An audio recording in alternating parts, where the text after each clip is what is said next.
Hello and welcome to Cinema Woman. I'm your host, David, and happy Mother's Day to all the moms out there.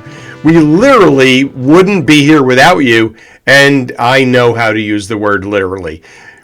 Today's episode is dedicated to my mother, Jean, who is responsible for my love of movies and lists and baseball and cooking, and, well, Jean had quite a positive impact on me, that is for sure. Today's episode is titled Gowns By, because it's a credit that I started keeping an eye on several years ago in all the old movies I was watching, because I love reading those old credits. Short, to the point, and all front-loaded. At the end, you got the end, and that was it, because it was the end. I still enjoy credits, but with some movies these days, it takes 8 to 10 minutes, and I just don't have that time. I appreciate your efforts, but I just can't handle 10 additional minutes of credits after the movie is over. I've always paid attention to costume designers and costumes by credits because of my love for Edith Head. And I started to notice that quite a few old movies had the credit Gowns By, which is pretty specific when it comes to costume design. And that's when I started to see and notice the same names over and over and over after the words Gowns By. Gowns by Milo, Gowns by Ori Kelly, Gowns by Adrian. Who are these gown people? And why did they decide to specialize in gowns? I needed to know.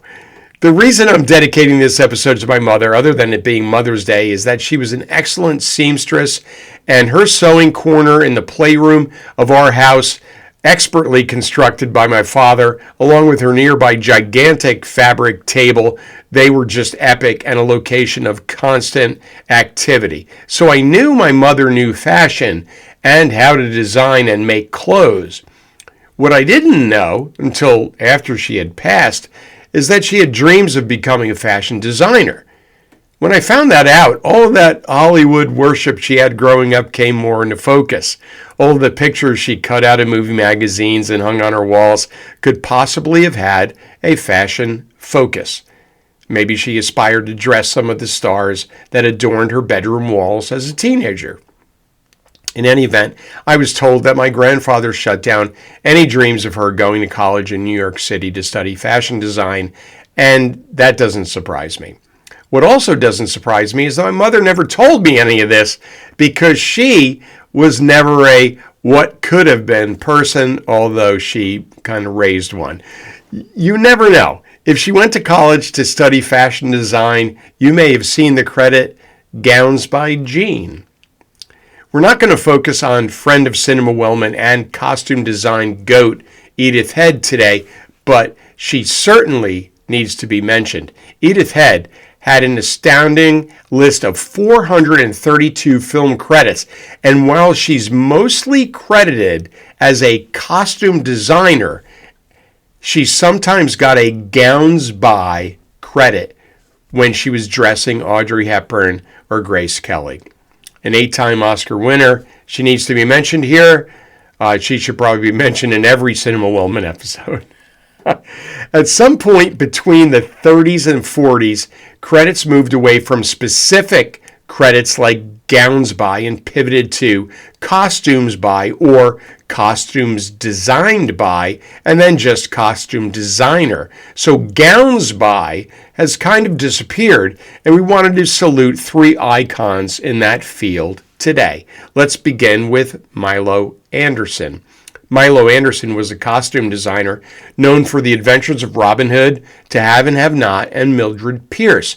On the set of Robin Hood, Anderson substituted woven string sprayed with metal paint for chainmail when the real thing proved too noisy for filming. That's brilliant. Notable films with the Gowns By Milo credit include Captain Blood, Dodge City, Confessions of a Nazi Spy, High Sierra, and Yankee Doodle Dandy. You wouldn't think there would be a lot of gowns in movies like Dodge City and High Sierra, but women in movies back in the day tended to dress.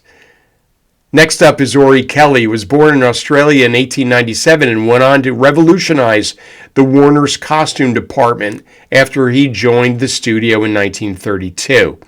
As comfortable designing prison uniforms for I Am a Fugitive for a Chain Gang as he was designing haute couture, Ori Kelly worked on more than 300 films during his career.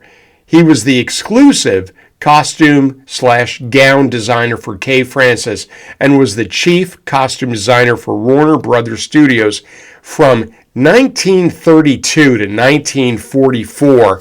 That's a lot of movies.